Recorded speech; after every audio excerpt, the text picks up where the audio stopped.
Well, I have the honor of leading us in a time of communion this morning.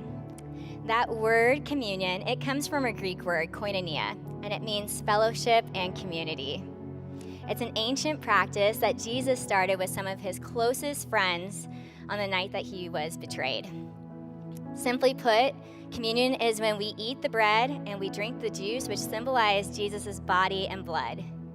We eat and we drink to remember and to proclaim the life, death, and resurrection of Christ. But to understand how monumental a meal it is, we first have to return to the garden. In the Garden of Eden, Adam and Eve enjoyed unclouded fellowship with the Creator. They spoke to and heard directly from God. But in a single act of disobedience, when that apple was consumed, that directness between God and man was severed. The beauty of our fellowship with God, it was twisted and marred through sin. And Adam and Eve's eyes were opened to the brokenness and alienation of this world. Communion, fractured, eyes opened.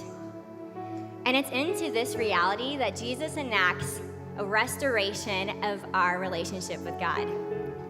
Early on in his ministry in Luke 6, it says that Jesus is standing before a crowd and he says, "The bread of God is the bread that comes down from heaven and gives life to the world." And then he goes on to say, "I am that living bread that has come down from heaven. Whoever eats this bread shall live forever. And the bread that I give for the life of the world is my body." And then during that communion meal that we talked about, Jesus took bread and he blessed it and he broke it and he handed it to his disciples and said, "Eat this, this is my body." And then he took the cup and he gave thanks and he handed it to them and said, "Drink this, this is my blood that's being poured out for the forgiveness of sins." Do you see it? In this eating and drinking, our fellowship with God is not broken like it was in the garden. It's restored. And sins are forgiven all through the sacrifice of Christ. Well, after the crucifixion, a few of his followers are walking down a road and they're just downcast because they don't understand what the death of Jesus meant. And the risen Lord, he comes to them, but they don't even realize who he is. And so what does Jesus do? He takes bread, he blesses it, he breaks it, and he hands it to them. And it says that immediately their eyes were opened and they recognized him. And then they went and told others about the risen Christ. Do you see it? Eyes open, not to bitterness and alienation like in the garden, but to the risen Christ and all that that entails.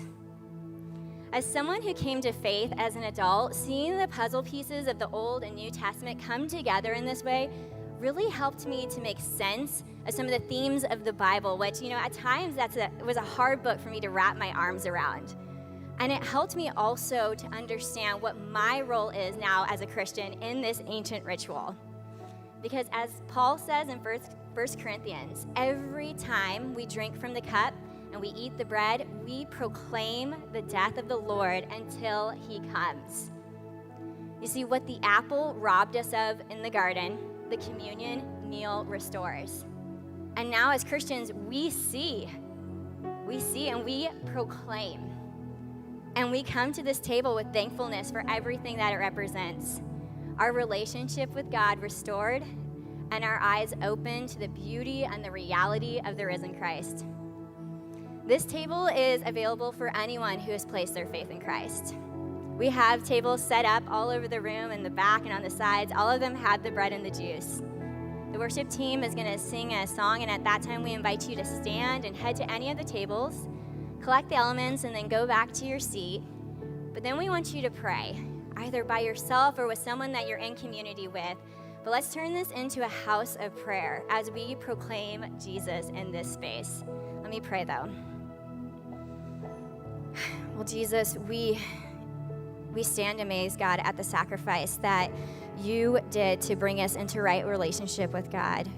We know that we were not worthy of it, God, but you made us worthy. And so I pray that every time we approach this table, we approach this space, Lord, that we are just overcome with gratitude for you and everything that you have done. Lord, help us to have hearts that just hear you in this space. We lay this at your feet.